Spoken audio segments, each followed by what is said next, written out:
How can I how, how can I support you? This is what I want to ask you is how can I support you in you showing up in your ideal and your best and like helping it be comfortable and supportive for you as well? I think we'll just go for it. I'll just be like, oh, who knows? I'm working on that daily. Yeah. Okay, I'll just start with an intro and then we'll just have fun. We'll go for it. Okay, great. Sounds great. All right, welcome to Dealan-de podcast. This is my second episode. I have with me Heather Fink, and she is a transformational coach. And she's come on the call on this podcast to talk about perspectives. A lot of the beginning of this podcast is circled around dance, which is often your inner perspective as related to your body, but we're kind of expanding the conversation. That's why I brought her on to kind of just go a little deeper into some of what's going on inside of our hearts and in our heads, and how we can live our best lives. She has her story's told, and she's part of a book called, can you tell me the name of the book coming out?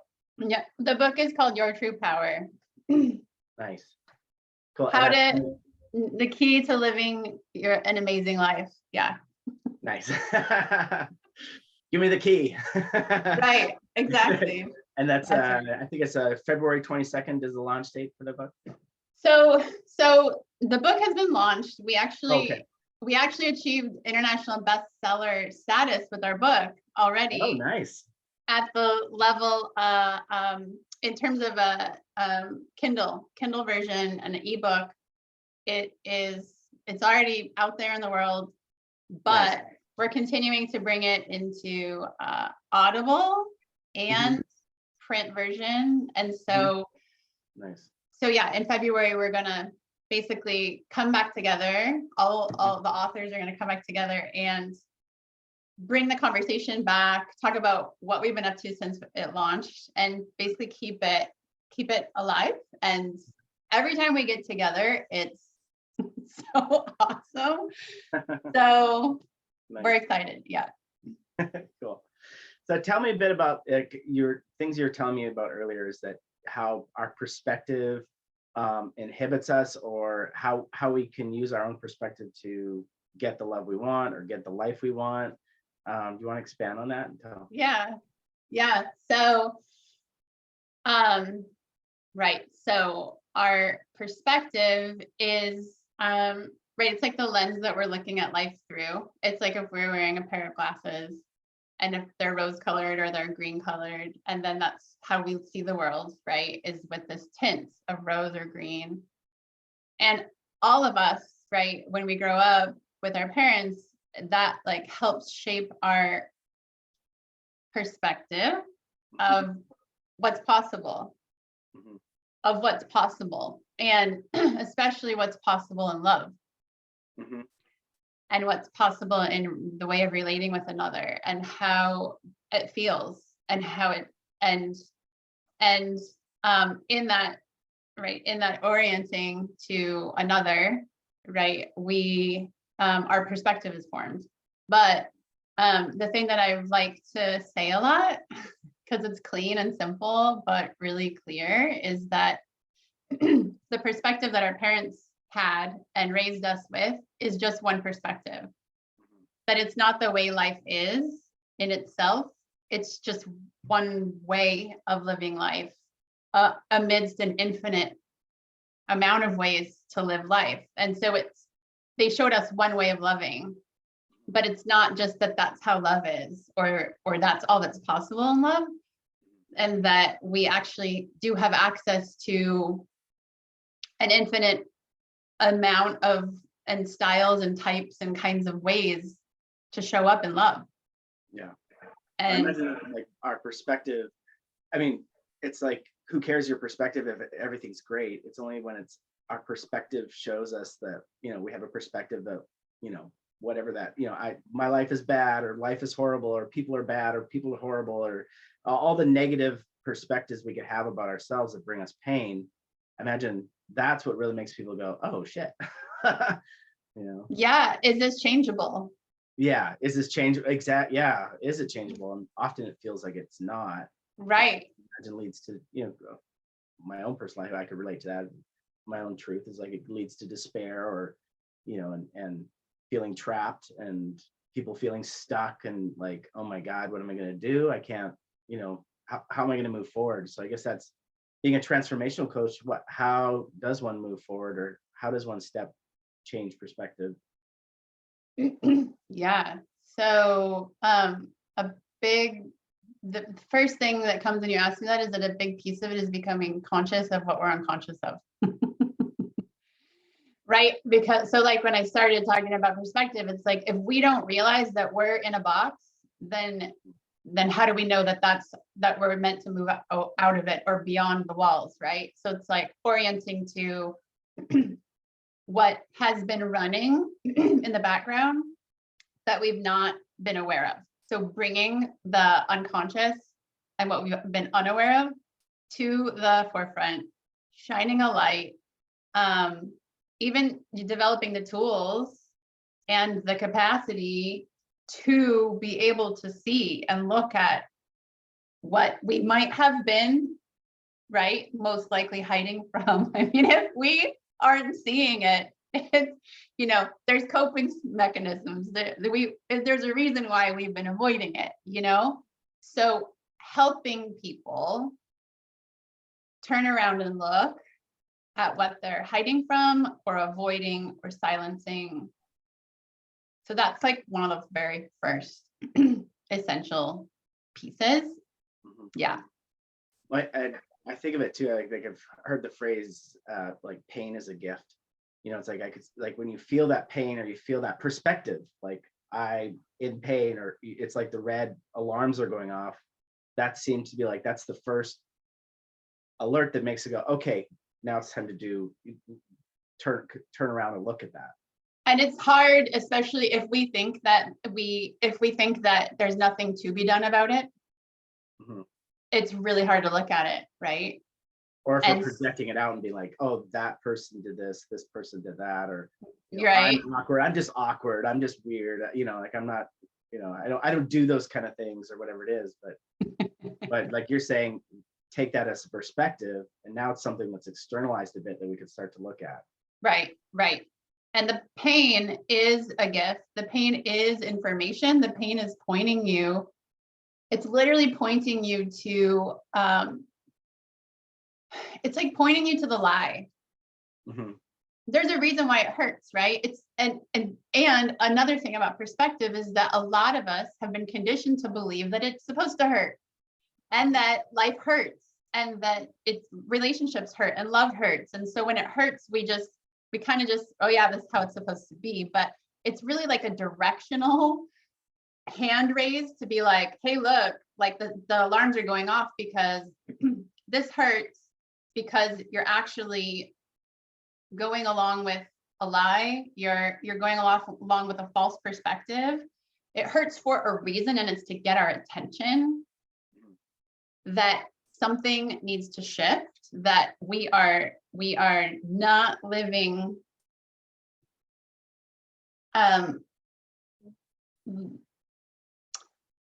it's like, yeah, we're trapped.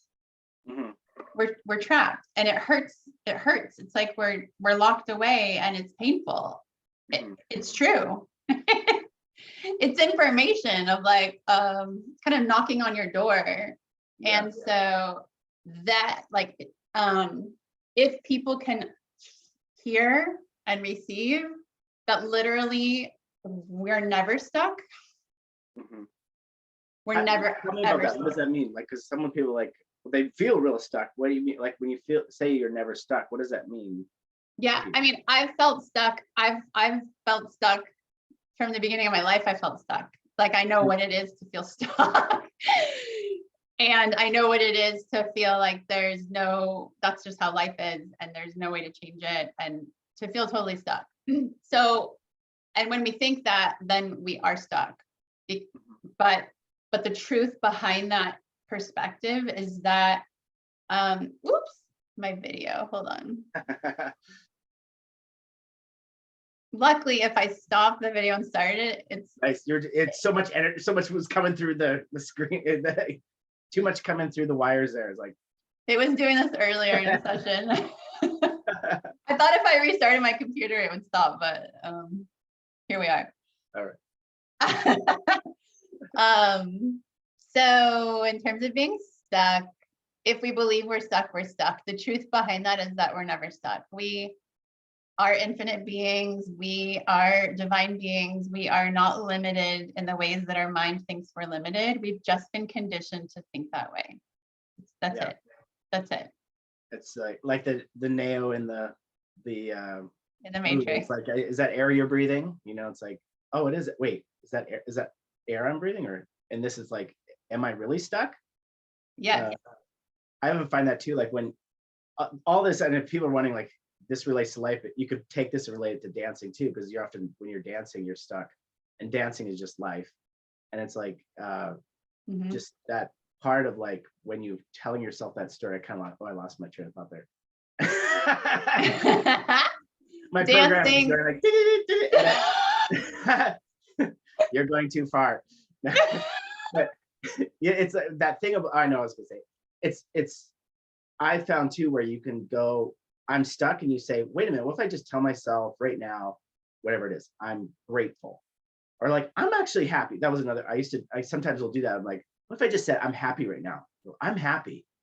And all of a sudden, I'm a little bit happier. I'm not like, I am like, if you're like, you're just saying, oh, I'm stuck. Pretty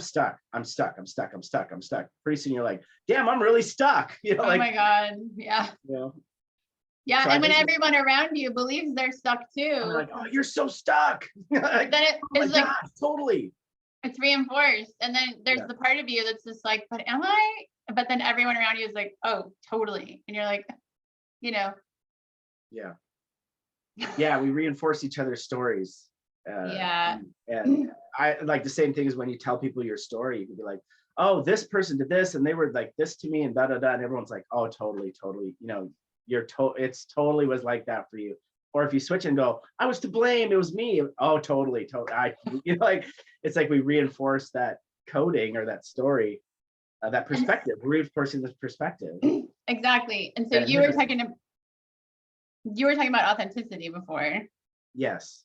And I feel like that is the kind of like the off ramp or the way out of everybody's stories, and reinforcing this perspective that doesn't feel good. Right? Like a big alarm is like, it doesn't feel good. It doesn't feel good. And so it's, to me, one of the biggest like innate drivers for me is to be free to express myself authentically. It's one of my deepest desires in my being. And I love to assist other people in that. How would you describe that? I mean, you know, like I'm just kind of nodding my head, you know, be like, what does it mean to be authentic? You know, like to be authentic. It is a bit of it's to be a bit of becoming conscious of almost the layers. So like, unauthentic is I'm nervous right now, or authentic is I'm excited, but I'm also, well, what else am I? Or how would you do that? Or what do you? Totally. And the more that we are able to be present with ourselves in that way, then the less we're kind of ruled by the stories. And the more we can identify where we're at in a moment, we also then open up the capacity to choose where we want to be in a moment. Yeah. And so, right, authenticity is like being able to be real in the moment of where we're at, but also from there, like that's like an increment step. And then from there, it's like, okay, right now I feel nervous, but oh, why do I feel nervous? Like, do I really feel nervous or do I feel excited? If I could choose, what would I rather feel? I'd rather feel excited. I'd rather go for this thing. And or am I nervous because I'm afraid that like I'm still kind of running from a past experience that I think is going to happen again, and I'm trying to avoid it because I don't feel safe. And so, yeah, I'm nervous because this situation seems just like the other one. And I actually think I should leave. And that would be really authentic for me, is to just say, yeah, I'm going to go. Instead of playing into the story of like, yeah. So it doesn't look just one way, and there's layers of authenticity, but for sure, the more that we're able to be with ourselves in a moment and be real with ourselves, just like come to the table with ourselves and really learn to have our own back. I think first and foremost is like show up for yourself and be your own best friend, and like show up in genuine care. Even that can, even showing up in that way can require practice. But it's these steps that bring us more and more into our own ability to not only be present with ourself in like a strictly human sense, but also then open up the depth to our expanded self that's not limited to just our human bodies and to like the confines and the limits of this. Like we're infinite beings. We're made of energy. We're expansive. We actually have access to all of everything, because we are all of everything. And so being able to be present enough to explore, being able to develop enough of a sense of trust with ourselves and with life itself to explore all that's available to us, and choose, as if we could choose anything. Yeah, it's like the like you're saying, what I'm getting you're saying is you're stepping into the authenticity so that you start seeing the different layers of your own stories. And it's not that you're all of a sudden like, oh, I'm ascended master, I'm Christ, but like I'm going, oh, I'm this, I'm seeing my fear. Oh, I see that now. I'm a little bit separated. What is that fear? Oh, it's a story that, oh, I'm just really crappy person. No, okay, wait a minute, do I want to buy into that? Exactly. Different choice. Now I consistently start making different choices. Now I'm getting more authentic into a different state, is what I'm hearing. Yes, and into a deeper depth beyond other people's stories, and even the stories you've been conditioned to roll through your own self-concept, but like break free from that into more and more of a free adventure journey of your own creation as a being, and away from all these stories about our personality or identity. I'm Heather Fink, and that means I like this and I don't like this, and I'm good at this and I'm not good at like no, So you're telling me, or you sent me a bit of your story, and that you had those kind of big moments after kind of ending a 20-year relationship. So like some really hardwired perspective shifted, and then you were like, red flags, something's changed, and you shifted. Or what was the process that you went through? Well, I went through a dark night where I totally spun out and lost any sense of like, I could barely take care of myself. I could barely function. Yeah. That's what happened. How do you come out of that? Because I've felt space like that before, and I know maybe someone watching this, or someone's experienced it, or they're in a really stuck role and they're like, well, I don't want to go into that spiral. But when you're in it, how did you emerge, or how have you worked your way out of that? When I was in the dark night, or when I was in the relationship and realized I was done? Like, which part? I'm guessing I was going to start with when you kind of hit into the dark night, but I guess we could backtrack to really, it was first a decision, or first it was a realization, and then. First it was a realization that I was unhappy, and I had been unhappy for years, and I was trying to fix myself and change myself because I thought it was because something was wrong with me.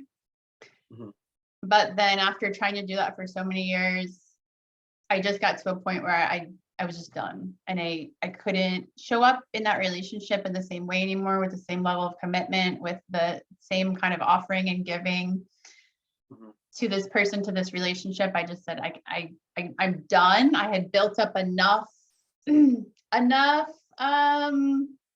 confidence, enough strength, enough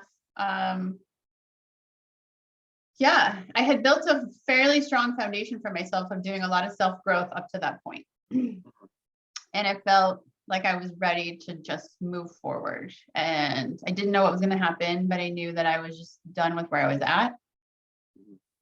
And then I literally I figuratively walked off a cliff. Yeah. I didn't realize, literally the gaping hole inside of me. It's like I was like, yeah. And then I just, and then I was like, oh God. Yeah. And it spiraled down from there. I didn't know it was going to happen. And I was very certain and sure of my step. And it was absolutely the step that I was meant to take, because it led me to my life now. And I wouldn't have gotten here if I wouldn't have taken that step. So in a way, right, life is like, yeah, we're not going to kind of show you what's around the corner, because you're totally meant to take this step, Yeah. Yeah. Then I went into, because basically my identity at that point was so wrapped up in my relationship that when I left it, I didn't have an identity. I wasn't banking on that happening. I thought I was doing pretty good, So that was a surprise. Yeah. And you said a term, you said I think somewhere in your literature that codependency, basically. That Absolutely. Yes. Which is, I was like, you're looking for external validation. Yeah. That's how I view it. And it's like, Yeah. you're so into like, I need to fix the outside world to make it look, to give me the rewards that make me feel good. But then you say, like, sounds like you just say, okay, I'm going to cut those out, but you cut them out and it was just like, woo, like into the yeah. I mean, I had even gone through Al-Anon at that point, which is a 12-step program for codependency. I had gone through Al-Anon. I had a sponsor. I worked the steps for like a year. I took it very slow. I took it at my own pace.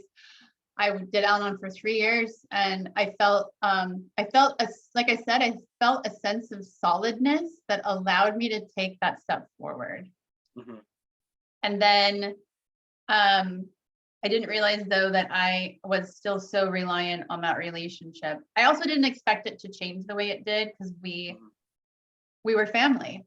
All right. My perspective was that we were going to support each other no matter what. Yeah. And that we were family, and that we were there for each other, even in a transition like this. But that's not what happened. That's not what happened. And then I was shocked, right? Then I was in a state of shock, and I felt my foundation just crumble. And then every bit of traumatic experience in my lifetime before that I really was unaware of, like, I didn't know that was all back there until there I was. So then I was plunged into what to do and how to find my own standing and how to land on my own feet, and what that even felt like or looked like, and how to find my own identity, and really for the first time in my life, stand on my own 2 feet. I mean, I was very conditioned just from the beginning of my life to really be externally dependent in all ways, which a lot of women in our society are generally raised in that way also. And there's a lot of factors that come into setting someone up to orient in relationship in a codependent way, right? Substance abuse by your parents totally is one of the more, I think, traditional ways. For me, I had, right from the beginning, when I was born, my hip sockets weren't fully developed. And so I wore a brace and it splayed my legs out and my knees up into my armpits. And I was in this brace and immobile for the first 9 months. So as babies, we're already dependent, and as babies, we're already super aware, right? We're totally aware of our environment. You could call it manipulate our environment, but right? We need to eat. We're hungry. We're going to cry. We're going to do what we need to do to survive, right?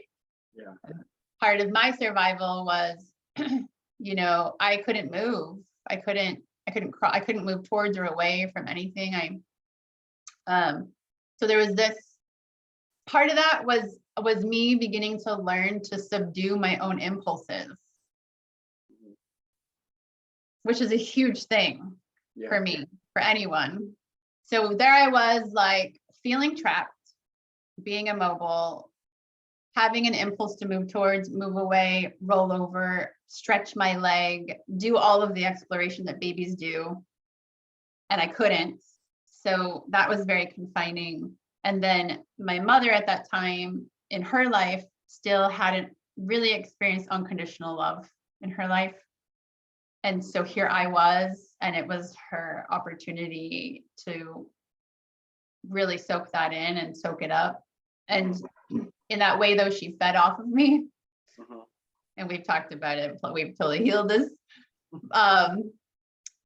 So in that baby state of, needing to do what needs to be done to survive, I knew, right, that I had to focus on her. So I was subduing a lot of my own natural impulses because of the brace and because of my mother's dependence on me.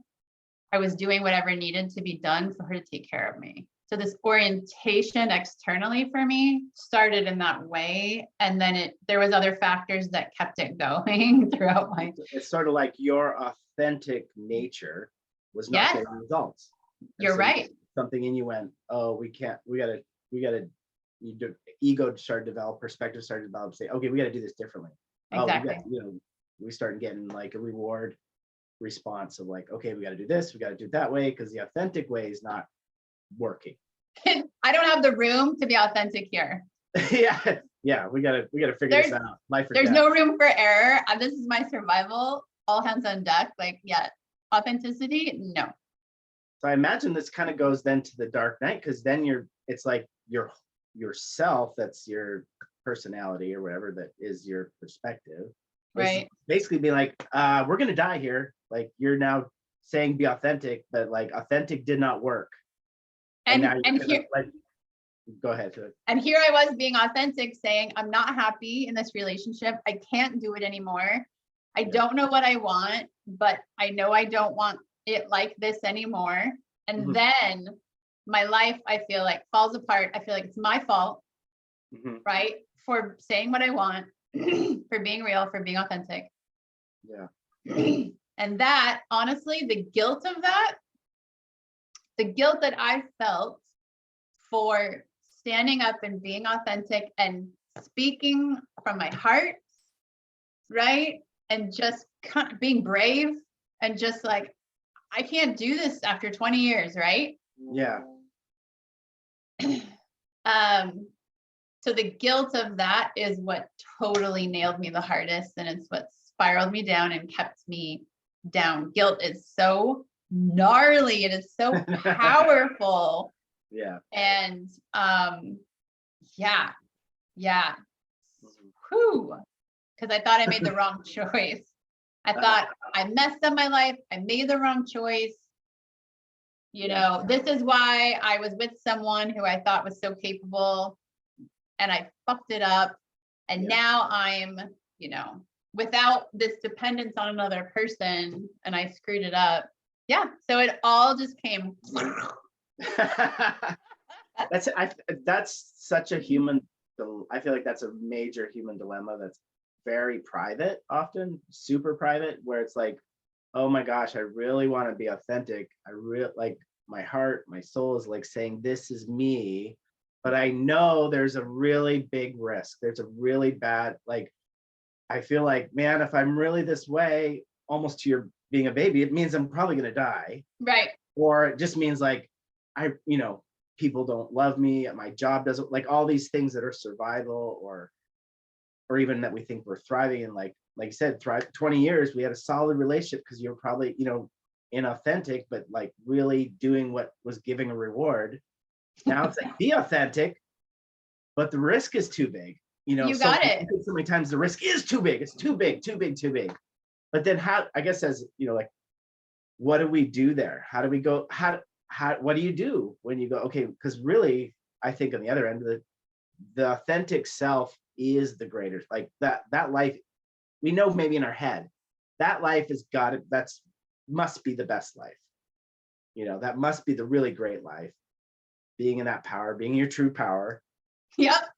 But, middle of the night, when I'm sitting there, Yep. what do you do got then? it. You got it. Yeah. You got it. So, yeah, you got it. Yeah, I mean, the thing that is interesting when you ask me that is that what I see is how we often want it to just change and be done and have it all happen at one time and we're good and awesome, we're set. And like somehow that it's over and now we can and when I'm aware of is like, I remember wanting that and thinking that so bad. And definitely when I was going through Al-Anon and just being like, I just want this to be over. I just want this to be done. But it doesn't work like that. It works in stages and phases, the layers of the onion thing. But it's like, right up to the point where I said, I don't want to do this relationship anymore like this. I developed a lot of skill and capacity. And I shifted to the spiritual journey for myself that I always wanted to be on, but I denied myself. So I allowed it. It was years along that journey for me before I got to the point of strength to say, I can't do this anymore. And then it got me to the next step.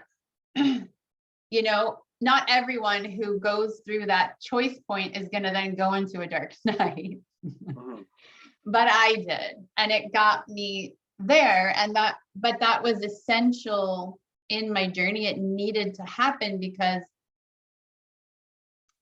my foundation of my own self was compromised from the very beginning of my life. So how was I going to be strong without developing that? I wasn't.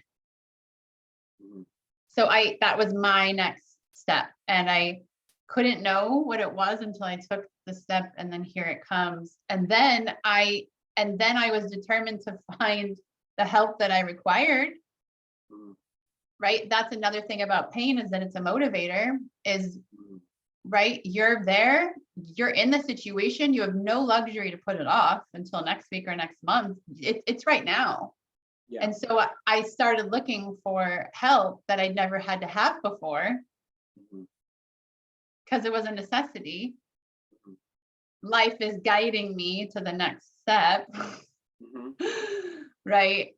And, the part of that is frustrating, and it's the part that I write about in my chapter in Your True Power, is the help I was looking for wasn't like readily available or accessible. And especially in mainstream medicine, mainstream like psychiatry, mainstream this and that. Where we live, where you and I live, we have like all this alternative healing, right? We have all of these healers, all of these different modalities that we have access to, which is great. And so I jumped into that. But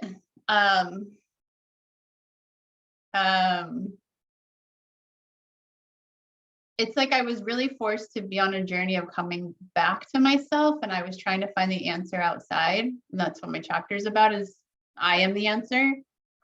I was hell-bent on trying to get the answer from outside of me. And I poured every ounce of effort and focus and determination into finding the answer outside, but like nothing was going to help me outside. It was about me coming back home.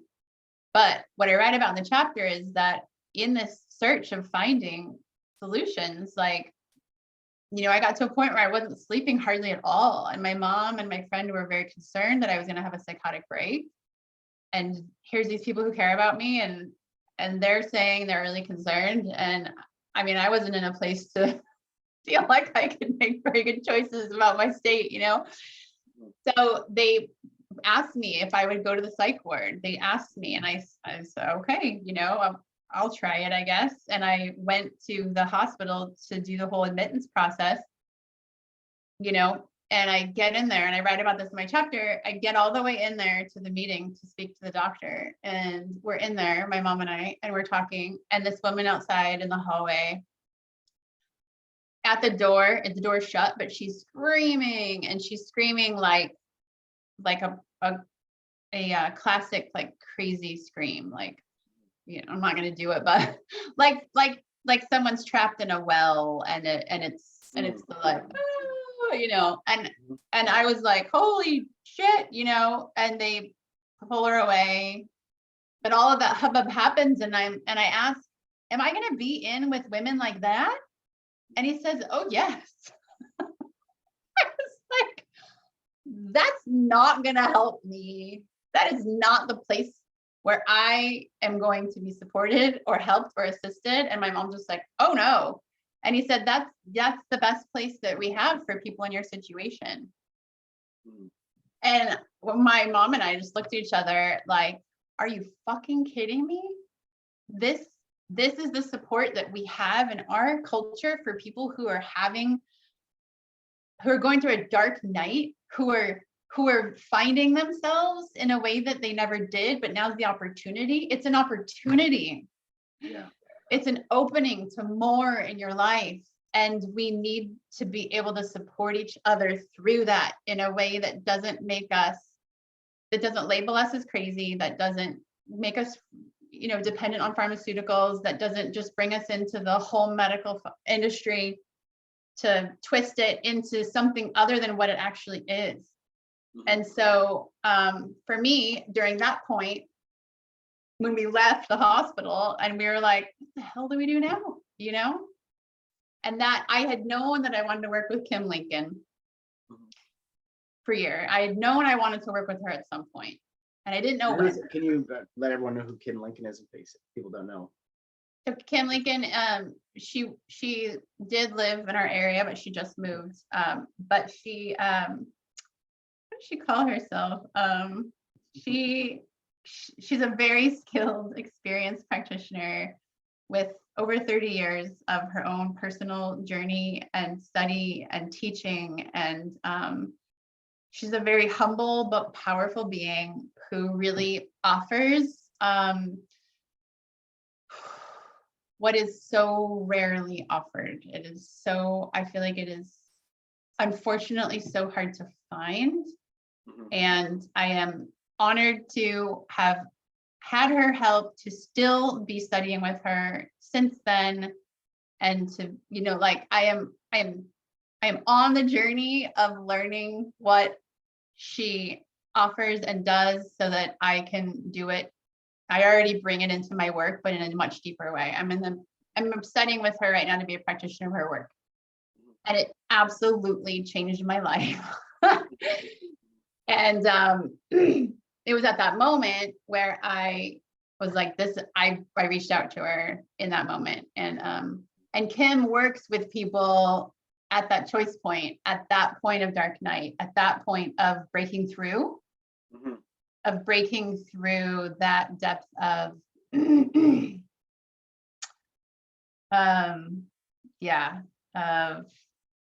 don't even know what else to call it, but programming or perspective, or is that like, yeah, kind of like that you've broken through a level of your own programming. Yes. And now it's like all the code and stories is out the window and you're like, wait, what? And you look around and who can relate?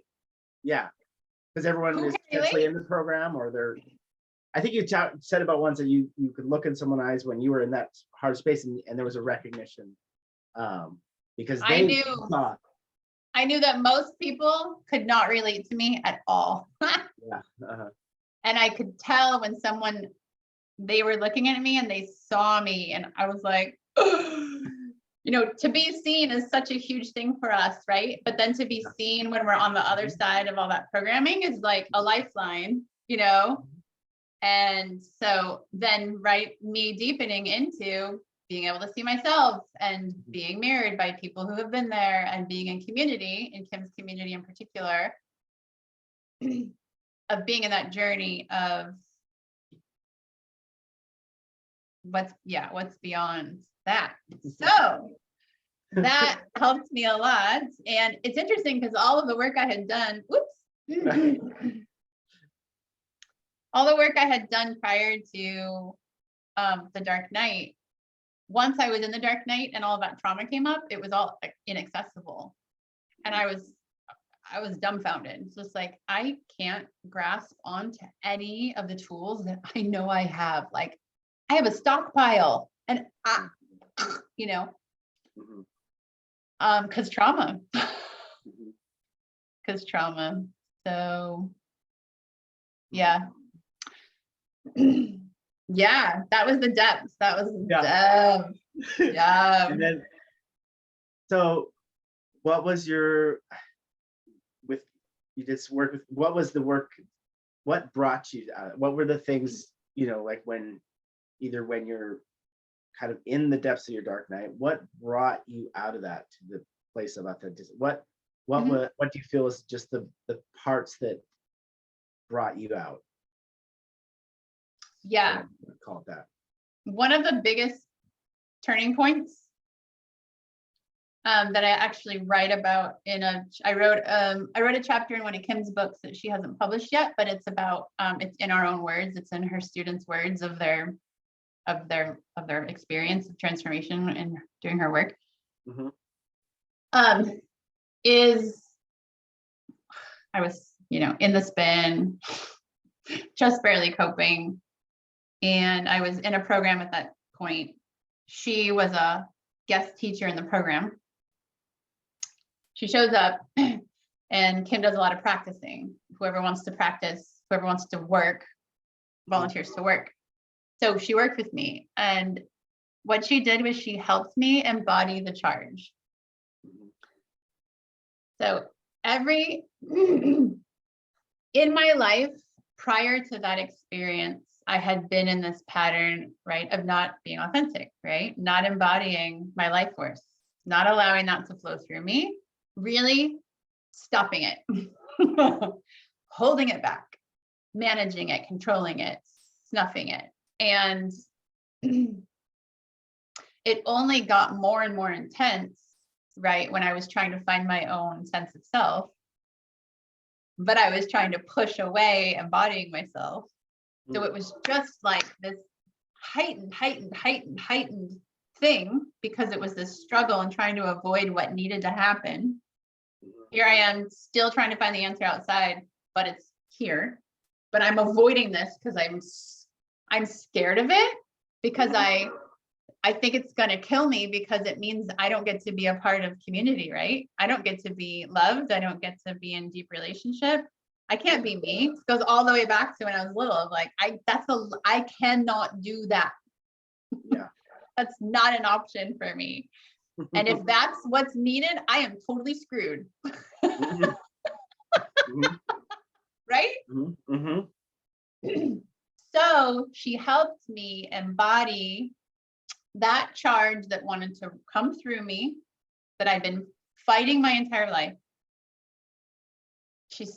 I trusted her at that point. So I followed her, and she just guided me in embodying my energy and being present in the moment in my body instead of running. And I looked in her eyes probably the entire time, and we breathed, and she tracked with me, and she asked me how it was and where I was going. And she's like, "You're probably feeling this." I'm like, "Yep." She's like, "Yep, that's right. And now you're probably feeling this." I'm like, "Yeah." She's like, "Now you're hot." I'm like, "Yeah." She's like, "Now you're cold." I'm like, "Oh yeah." So like this whole process of allowing that energy to cycle through me in the ways that it was always meant to, but I resisted for so long, that was a huge turning point for me. huge, huge turning point because I didn't die. Mhm. It felt, right. It was a huge relief because this that I had been pushing away, came through and didn't kill me. And it was the beginning of me learning to do that. After that, everything was like a domino effect after that, from that point. And it was still me choosing, and it was still bit by bit, but it was a complete directional shift. Instead of me spiraling in guilt and all of this shame and whatever, it just shifted. So when you did that exercise with it, where you were allowing those feelings and that stuff to come through, is that what I'm hearing? You were allowing, like, or it was that you're allowing that higher self, so to speak, to come through, and then it was more of the higher self. It Okay. was more of allowing the divine self. It was about allowing life itself. Like right in Taoist practices, right? It's like the microcosmic orbit where you allow the energy circuit to complete, Okay. and so it was really about allowing the energetic cycles in my system and all of our systems that are meant to be flowing, kind of like our circulatory system, like our blood, but our energetic system. Okay. And it would have been blocked because of survival mechanisms. But it was coming to a point where it needed to shift, or I was just non-functional. It got to I needed my own self now. And so allowing that energy to be in flow and to embody the flow of my own energy, of my own life force energy, rather than managing it and controlling it and pushing it back. Nice. Yeah. That sounds like her process is very specific. As you're talking, I'm kind of relating it to my experience of dance. Yeah. A lot of this is very relatable to my experience of dance. People like you're feeling awkward, or you're living in the awkwardness of the weird feelings, and you moving, or even moving in community with other people while you're dancing, and Right. moving through those perspectives and shifting out of them, allowing them to be. And I'm a little bit separated from it now. I see my awkward, or my embarrassment, or I see my sexual feelings, or I see all those different things. I can start to see the perspective and move out of them and be like, I'm not that. And then all of a sudden there's a point in dance and life where you've done that perspective. All of a sudden, like a joy, that life force all of a sudden starts to emerge and embody into your body. And now you are like, what's underneath all that? What's underneath pain? What's underneath all these hard stuff? Underneath that is unconditional magic, unconditional joy, like just, wow, this life force, ecstatic experience that is like, oh, this is who I am. Yeah. And that's, I think that's where we're after. That's what we're, yes. I think that's then what becomes that transition, like to get through the risk, is because that is actually on the other side of the risk. Yes. Fully embodied, magical, beautiful, connected self. That's right. Yeah. That's right. Yeah. That's right. Yep. That's right. Yeah. Yes. And right. So the book, Your True Power, is 14 of us who are all coaches. And in another program, we've studied together for years, and we decided to write a book about our own transformation. Mm-hmm. As an inspirational book, like Chicken Soup for the Soul, to say, hey, this is totally possible. Yeah. Stepping into your true power and moving through these, moving through the risk, taking the risk. How to move through the risk? We've done it. Mm-hmm. We've done it. Yeah. We're an example for anyone who wants to do it. Please, yes. Because can we really just be in our true power together and live like that? It's an invitation of like, let's do this, Yeah, and it's an invitation. What I'm hearing is that part of like, there's the like, yes, this is what's possible. This is like, you start to see the examples of what's on the other side, which is, the promised land, so to speak. Yeah, totally. Like, to get there, you're going through the valley. But what's the reward? the goal, so to speak, or even like you said, being unstuck, but it's like to get to that, moving into that space is worth the dark night. Oh It's my worth God. moving through being unstuck. And Yeah. then from unstuck being into like whatever the bottom, that things may bottom out or not, but that risk of being real is worth it, because It is so worth it. It is so worth it. I do not regret the dark night for a second. Yeah. I am willing to talk about it so that people know you didn't just get stuck in a place where you never come back from. This is part of the journey. I was so mad when I was there that nobody had talked to me about it. Why didn't I know about this? Why didn't I know that this is something that is part of this journey of being authentic? Why didn't I know? Yeah. And why aren't people showing up to be like, hey, you're there and it's totally okay? I mean, Kim did, and the community of people who have been through that journey, but on the whole, most people could not relate for a second, right? Yeah. Well, and often even like some therapy is to take you back to that old self instead of going through the journey out to the new side, saying, okay, let's get back to like reconstructing that world for you. You're right, Adam. That was manageable. That was okay. You were, you let's were go normal, back there. Yeah. Like a Gabriel Monte's version of normal. He's like, nothing's normal. There's no normal to go back to. That's not what you want to do. Exactly. Through that. Yeah. So. Exactly. Exactly. I love this. And what I want to say is that going through that journey, what it really is about is it's an uncovering of what's already here, right? There's been all of this stuff layered upon our bliss, the infinite love we are, this infinite magic that we are and get to play in. All of this stuff has been buried on top of it, and it's suppressed, and so the process is really about, yeah. So you don't have to, like you're back to the beginning, you're saying it's this, we almost are now talking about a destination, but you were saying earlier, like, it's not a destination. Right. Because life and the adventure of life never ends. Yeah. But we get to be in an adventure of life that is free of all of the weight of covering us up. Yeah. So it doesn't end, but while we're on the journey, it can actually be an adventure of our choosing that we're really, really, really enjoying in our true power, rather than mucking along in pain and like barely functioning and struggling, Yeah. Like, it's not really meant to be like that. We don't have to do that. We don't have to do that. Yeah. And so the more examples we can have of real people, not just kind of like Gandhi to Mother Teresa, like we all have access, every one of us as average people. None of us are average, by the way. No, none of us are average. That's the truth. And we don't have to live dumbed down as if we can't access this realm of magic, adventure, love, empowerment, life beyond what we could ever imagine, because it's so far beyond just our brain that we open up into so much more capacity. Yeah. So being an example that this is actually possible, and that if you go into a dark night, it's okay. It's a part of the process, and it's an essential piece of the step, and you move through it.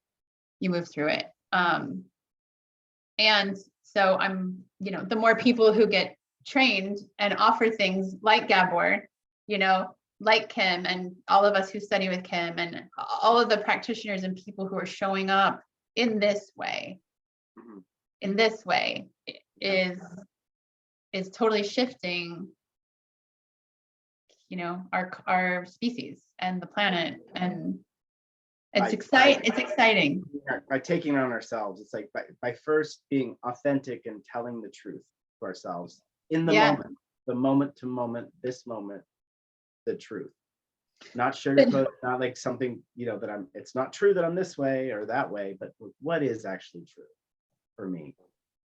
And that is a great adventure, because when you start on that of actually asking yourself what is true, it's funny because you'll be like, well, this is true. And then like you said about Neo in the Matrix, you're like, well, is this true? Okay, that I just said that was true, but like, is that true? But that's the journey of drilling down into the ultimate truth, into the deeper truth that's timeless, that's not just because of our current culture and the way, that the medical system wants to label you and all this stuff. You get to drop down into a much deeper well of infinite wisdom, and draw on that unites everyone and all cultures and everything through all time space. You get to drop into that. And that's reassuring. That's supportive. That is a relief. Yeah. And then that's and then bringing that into the world, which is very complex, the world we know we all live in.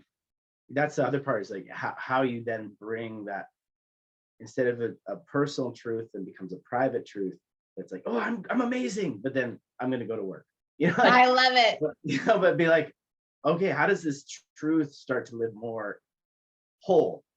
How does the wholeness start to happen? That, I live in this world, and how do I live in it truly and be my truth as it relates to a world that's bigger, that's complex, that's war in Ukraine, to economy, to going to the job, to paying the bills. All these things are life. They're part of life. That then becomes like, okay, what's the authentic truth in that as I'm growing into it? Exactly. Yeah. Exactly. Because if more of us were living in our authentic truth, there'd be a lot less of what you just described. Yeah. And so we it's have to like confront it on a level, on a new way of non-duality, like being like, okay, how do we confront a deeper truth that we're experiencing? How do we, what's the authentic here? What's actually more authentic, that we can then go, oh, that's what's going on collectively. That's yes. what's happening. Oh, Yes. okay. Now can we address that? Can we look at that? And exactly. And I would say to your question is it's about going within. All of this is about all of us going within. Mm-hmm. And from within choosing, from within being inspired into action, from within. Mm-hmm. From within starting a conversation with someone, saying, hey, have you noticed this? Mm-hmm. And they're like, maybe they've never thought about it, right? But you're like, yeah, but I'm noticing this. And they're like, oh, but it's real. It's right. Yeah. And you move then through the world in your moments, in your interactions, in this way. Well, and some of that brings up like you back to the life or death feelings. It's like, especially around COVID. I mean, with COVID happening, that was a real thing that brought up how do I be authentic? How do I express my authenticity when something is really charged on an external? Maybe I'm not as charged, but it's very charged collectively. Yeah. In a human sense. And how do I interact with it? I'm going to be authentic, but then, matching that authenticity with a risk. And also, how do I be authentic in a respectful way, in a kind way, in an empathetic way to others' experience? Say, oh, I see how heavy this experience is. And boy, I see that my authentic self is very different. How do I bridge that gap? That's challenging. It is challenging. One of the things is finding community. I mean, for me, I have 2 spiritual communities that are my lifeline to continuing to feel strong, to feel in motion, to feel limber, like emotionally and spiritually and mentally and even physically, because all of those impact our physicality, For me, community, and finding community that shows up authentically with you and allows you to be authentic and is wanting that authenticity and also in the moment connecting to the common humanity. In the moments where we feel isolated or separate, you know, which is really what we're struggling with when we're talking about bridging duality. We're struggling with feeling separate, which is the ultimate lie, but that fuels all.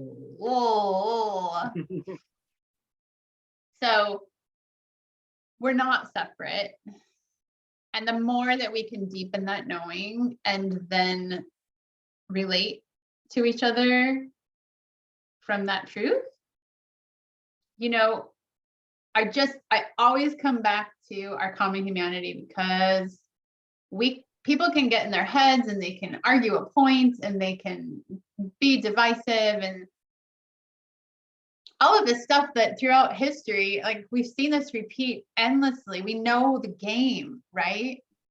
But then it also feels like the remedy is really showing up in genuine love of each other, like genuine care of another human from your own human, from your own humanity. That is very powerful. Yeah. Showing up genuinely to connect to another in their common humanity and what unites us in the things that we all love. It's love. It's love. Love is the unifier. Love is the uniter. And it's not out there love. It's like, okay, literally being so authentic with ourselves and asking like, okay, what's the most loving thing to say right now? Or what is the most loving thing for me right now, primarily? What would be really supportive for me and most loving for me first? Because when we are met and we allow ourselves to meet ourselves and be met in that way, oh my God, we have so much more capacity to do anything from there. Any choice we make, any action that we take, how we show up from there. So I just always come back to connecting to our common humanity within, and then extending that to another, you know, in our interaction. And the more that we allow ourselves to show up authentically, we notice who is interested. We notice who wants to also. We know it's a directional for us.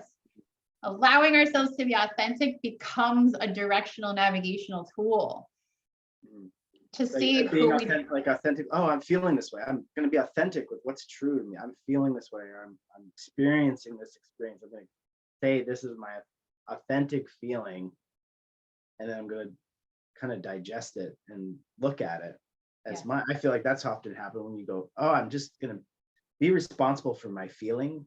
Be responsible for this. Ooh, I'm feeling a lot. And then if I process it, move through it, then I can like you said, then I can see other people's humanity. If I respect and honor my own humanity, and I get through that, it's like a fog that drops, and I go, oh, now I see that other. Wow, that's why they're that way. I'm not angry at them, or I'm not so projecting on them, because I'm no longer projecting.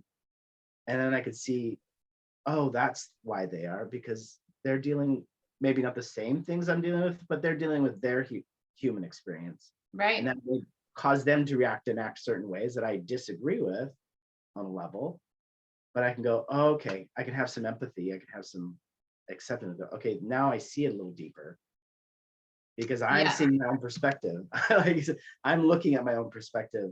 I'm digesting my own perspective and moving through those layers. So therefore, the deeper I can get in my own process of it, I can say, oh, well, that's why this is happening. I can see that more. And now I can have a conversation a little bit more. Now I can say, now I can be there for those other people more. I can be more real and go, okay. And I think that opens those doors of communication, of connection. It does. It totally does. Yeah. It totally does. And so, right, this is being here for ourselves and turning within. Primarily, it's about being with ourselves and noticing in a moment, like, oh, I'm super triggered right now. I'm pissed, or I'm super scared and freaked out in this moment. And so honor that and be with yourself with it, right? Like, what's going on? Like, oh my God, allow myself to cry and feel this and be with this and allow it to move through me. And then anything else, right? Yeah. Like one of the things about this that I would like to offer right now, because people are like, oh, I can hear people be like, oh, well, you can't just always be with your emotions, you know, like you're at work or Sure. responsibilities that we have on a daily basis, which is true. But so in that situation, then the way to stay in this dedication with yourself of like, I'm here for you, I'm gonna show up when you need me, I'm here. In the moment where it's not actually possible, right, in that very moment, you can bracket, right? You can bracket the emotion, you can bracket the memory, the experience from the past that wants to roll through you, whatever it is that's just like intense, and you know that you need to be with it, but it's not going to happen right now. You bracket it and you say consciously to yourself, like, oh, yeah, I see that. I see that. Yep. I can't be with that right now, but I will when I get home or tonight after work or whatever it is. But you commit to yourself that you will follow through. You just can't do it right now. And so when you get to the space where you can, then you bring it back and you allow that and you be with this part of you and you allow this expression. Right. So it's a deeper being committed to yourself. It's not like the whole world has to stop in the moment where I have a feeling, you know, but even then acknowledging to yourself, like, okay, I have this thing in the background that's really charged. Let's just give myself a break and not sign myself up to help this person after work. Like, not tonight. I actually need to go. I have a date already, you know? Yeah. And the key to that is that you have to follow up with yourself, because bracketing will stop working if you lie to yourself, because you're not going to be able to tell yourself you're going to come back to it. That part of yourself's going to be like, oh no, you won't. And I'm busted through right now. And then you break down and yeah. So basically you're building trust in yourself. Absolutely. Building trust in yourself. That's right. The more you build trust in yourself, the more yourself will be in your power, I imagine. That in your power to be like, okay, we got like, oh, like we're gonna handle that later. Okay, great. Now I can be here. Oh my God, totally. Yeah. Oh yeah. Yes. And what did you say right there? Okay, that we get to build this relationship with ourselves, which is the most fundamental, important relationship, and that our relationship with ourselves is actually our primary relationship, right? That we talk about having all these relationships with romantic partners, with whoever, but our primary relationship is with ourselves. It is with ourselves. Yeah. And in order to be in our power, that's what is required, is to really commit to our relationship with ourselves. That is the answer to you asking me anything of what worked. That's what I had to do. I had no choice anymore. I pushed that off my entire life until my 30s. Yeah. Until like I had no choice. And now it's a very strong relationship and I am so stoked about it, you know? So yeah. Nice. We just handled a lot of stuff there. I feel like we went through a lot of stuff. I like that. That was a great, wonderful conversation. Yeah. Appreciate it. I'm definitely going to listen to this again a couple times. Yeah. We talked about a lot there to go through. So. I know it's potent. It's potent. Yeah, it's potent.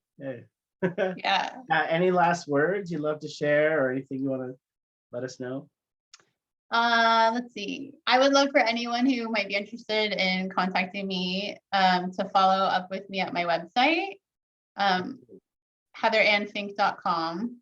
Mhm. And you can schedule a call with me. Whoop. My calendar is right there on my website. So I invite anyone to follow up with me there. And then again, yeah, the Your True Power authors are gonna get together February 22nd through the 25th. So I'll be advertising that on my social media, and so that'll all be accessed through my website too. So Okay. I'll put all those links under this video, wherever it's Great. found. Awesome. That's great. Yeah. Thanks, Well, thanks for Adam. coming on. Oh my God, totally. All right, take care. Okay. Bye.